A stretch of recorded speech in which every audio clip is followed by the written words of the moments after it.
Hello all.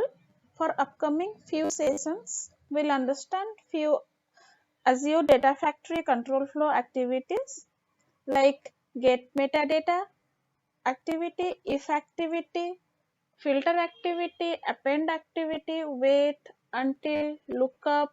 All these activities we will understand why and where we can use these activities, and we'll do hands-on with some simple examples. So in this video, we'll see what is get metadata activity and where it can be used, and we'll implement a hands-on experience with a example. So get metadata activity generally we use to validate and retrieve the metadata of any file or a folder, any kind of data set. So we'll get the metadata, and those metadata we can use in the in other activities like filter, or if in other activities we can use it as a input, or that information can be used in another activities expression. So let's see what all activities we can what all metadata type we can retrieve from a get metadata activity. So these are few metadata types we can retrieve: the item name, item type, size, last modified date, created date, child items. So these all metadata types we can retrieve. So let's do one hands-on in Azure portal where I can implement the get metadata activity, and I can show you how to set the properties, and we'll debug that activity, and we'll see the input and output of that particular activity. Let's create a data factory where we will implement the get metadata activity, and we can understand how this get metadata activity can be used to retrieve the metadata of a file. So let me create a data factory. We'll add a new data factory.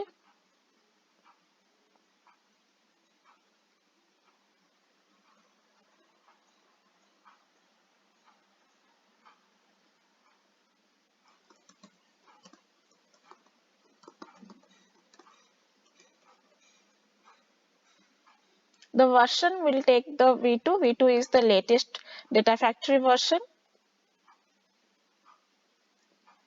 And for this demo purpose, I am not configuring any Git or Azure Data DevOps. So I am keeping this option for later. Other things I am taking as default.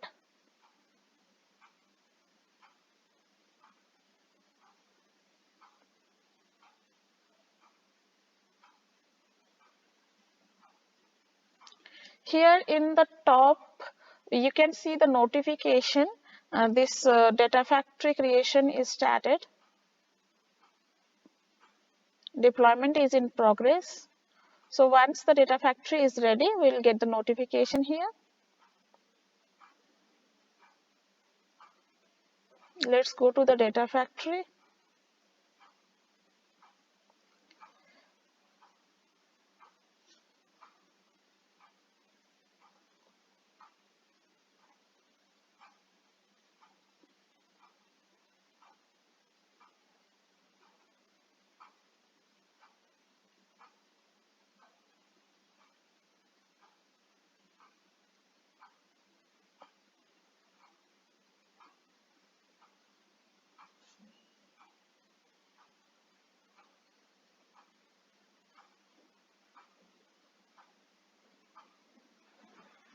We'll create a new pipeline. In this pipeline, we'll implement the get metadata activity example. So get data metadata is available under general. If you will expand the general tab, then you can see many other activities like append variable, delete, execute pipeline, SSIS package execute, get metadata lookup. So these many activities we have in Azure Data Factory. Other than this, we have copy data, data flow. So these all the options we have. Now we are implementing the get metadata.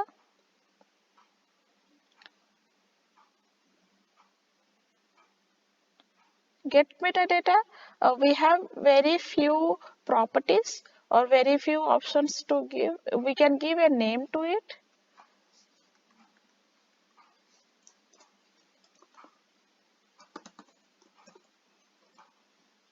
Description, any description we can give here. Then the timeout, when this get metadata timeout will happen, we can set any time. Retry, if my data factory or this particular activity failed, then how many retry it will take, so that option we can give here. And retry interval, within how many minutes or after what time the next retry should happen, that also we can define here. We'll go to the dataset tab. In the dataset, we'll create a new data set. Let me take a file from my blob storage. So let me keep some files.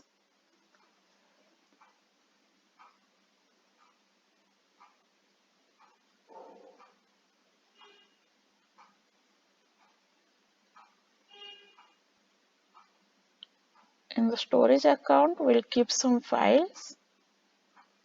I have an account created already.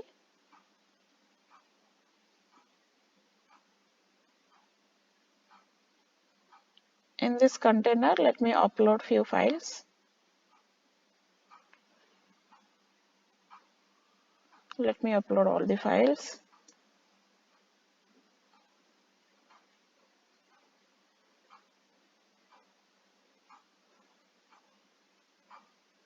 Okay, these all files are uploaded. So let me take the files. Here we can give a dataset name.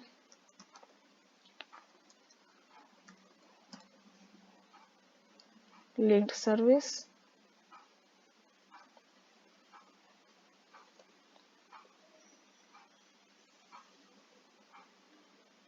This is the storage account. Create.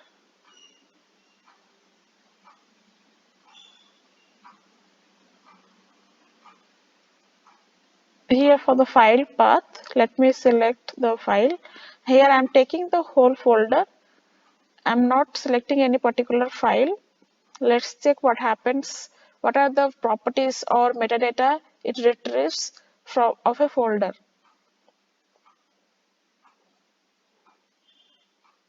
The folder is selected. Okay. After this property, here below we have an option called field list. If we will click on the new, we can see here in the drop down what are the metadata options we have. Child name, exist, item name, item type, last modified. So let's keep some options, metadata options. I'm taking child name. Let's take one more.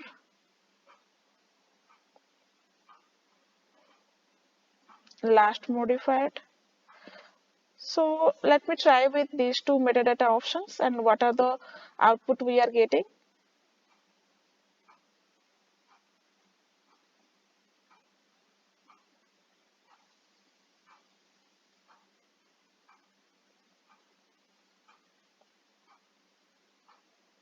Pipeline execution is started.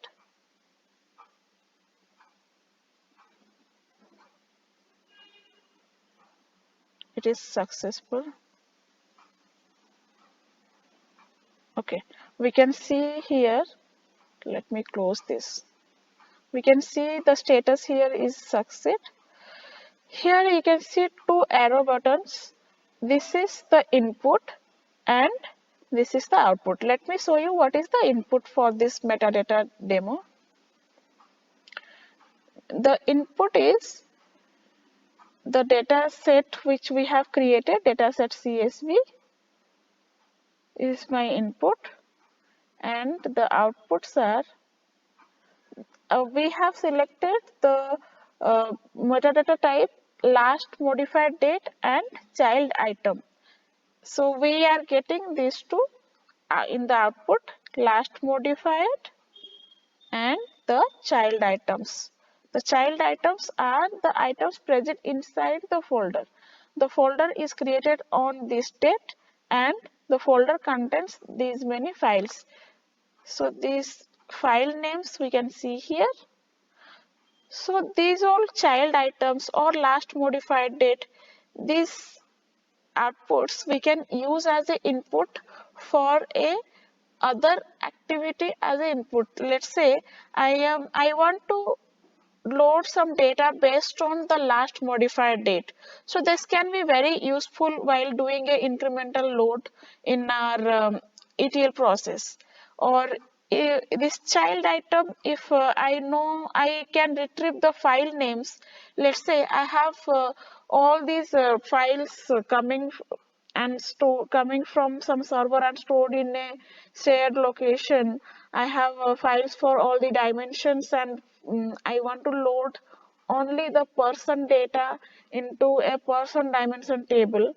So that file name which contains person or something like that, that I can use as a filter to identify which file should I perform the next activity. So this is how we can implement the get metadata activity.